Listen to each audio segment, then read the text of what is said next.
Welcome back. Well, today I am joined via Zoom interview by Steve Parsons, who's going to give us an update on the third meeting. Well, welcome. How are you doing? Good. How are you? I'm doing great. How are you doing with the stay-at-home thing? It's a little tough at times. I'd rather be out and about meeting people.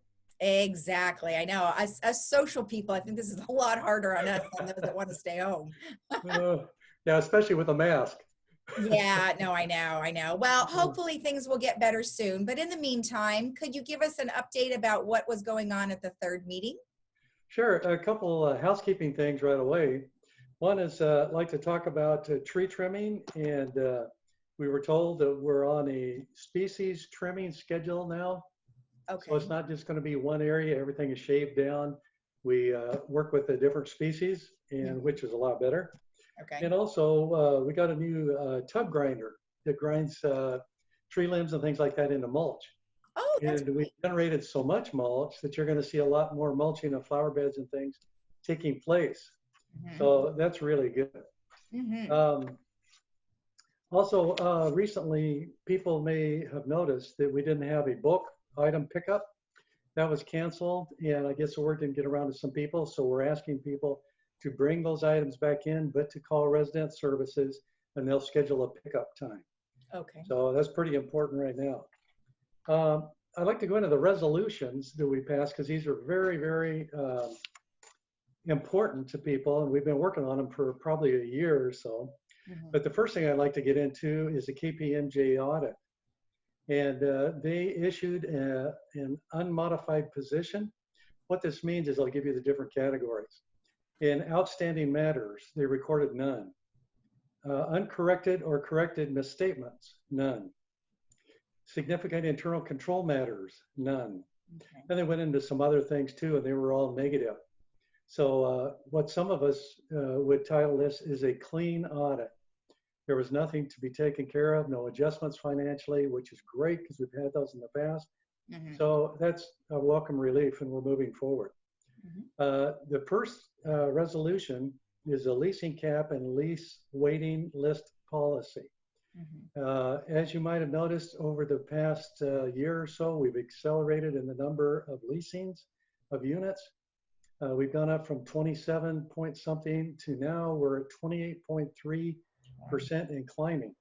This is significant because our CCNRs require that we're at 30% or less. So we have come up with a policy which will include a waiting list, and people will, if they want to lease something, they'll come over and find out where the waiting list is and whether or not they can jump into it right away. So that'll save them a lot of time if they want to buy a unit. They may say, well, I'm going to hold off on it, or I'll go ahead and hold it till I get on the list. I see. So anyway, this is going to be a real-time database that Chuck is working on and Pamela Bashline.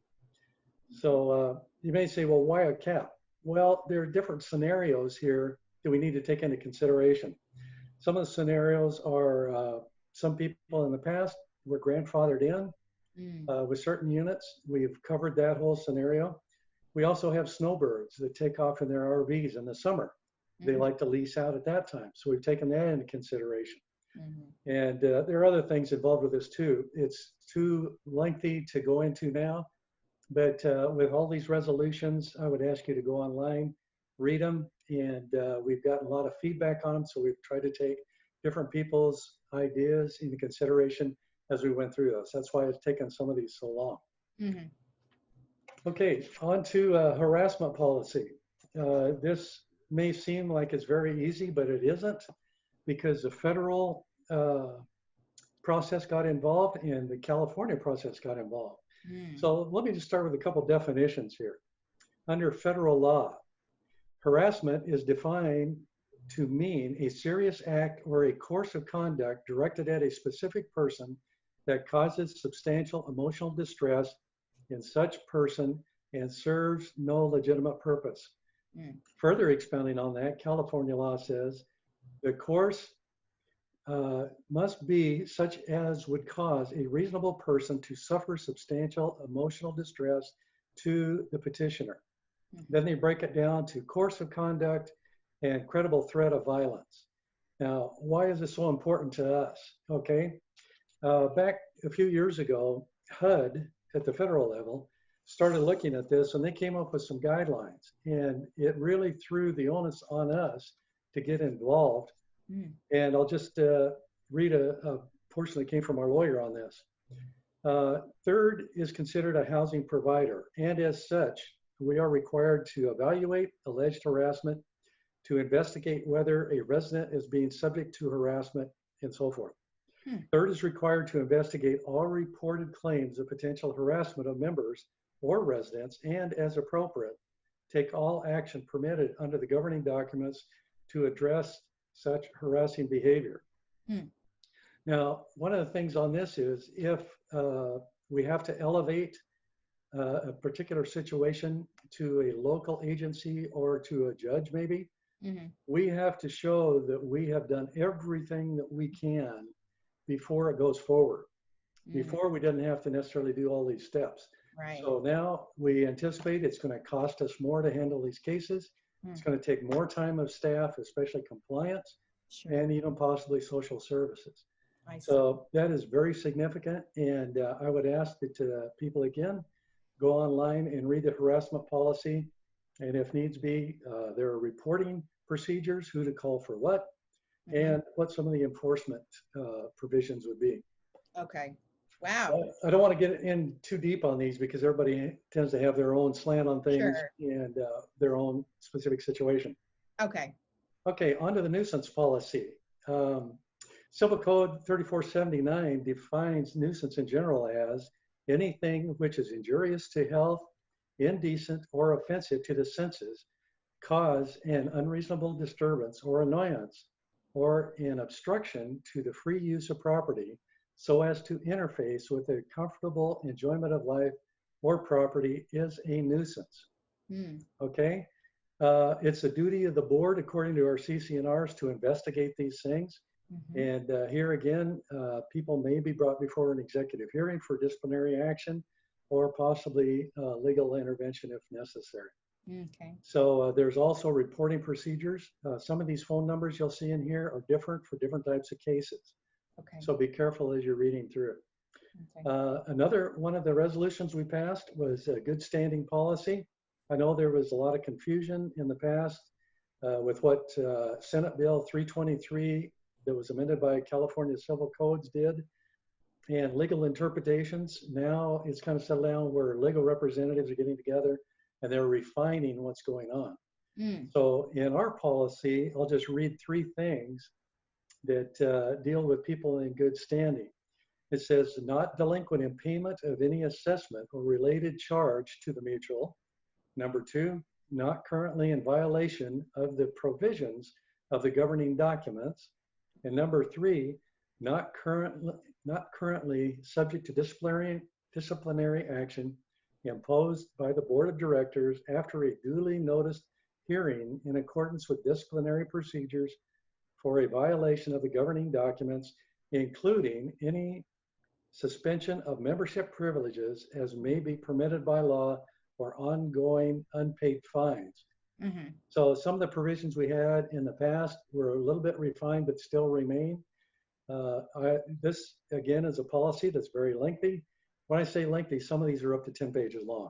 Oh, yeah. So we can't get into it. Sure. Okay. Sure. But we have gotten feedback on all of these from different people, including other lawyers who live here, people who are very concerned about their specific situation. We've taken that into consideration.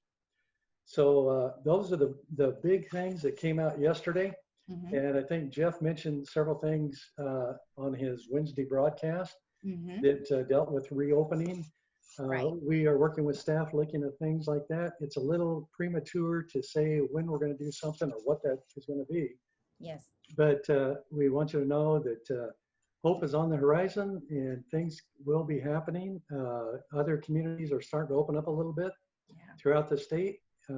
Some beaches may be opening, golf courses, things like that. We have to look at this in a whole different light, simply because we are a senior community. Exactly. So Jeff is staying in contact and the staff staying in contact with a lot of agencies, including the governor's office.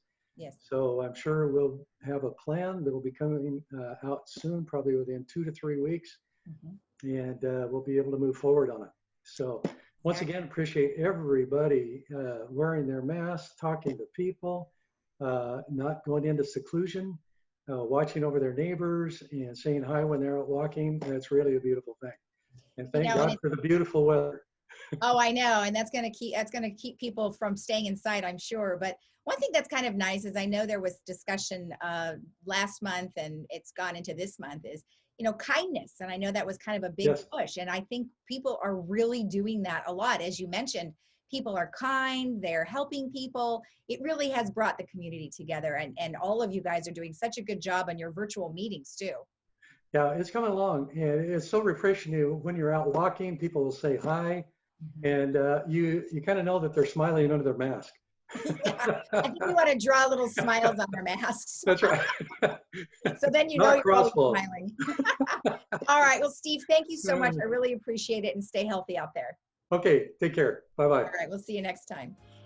And thank you for joining us. We'll be right back.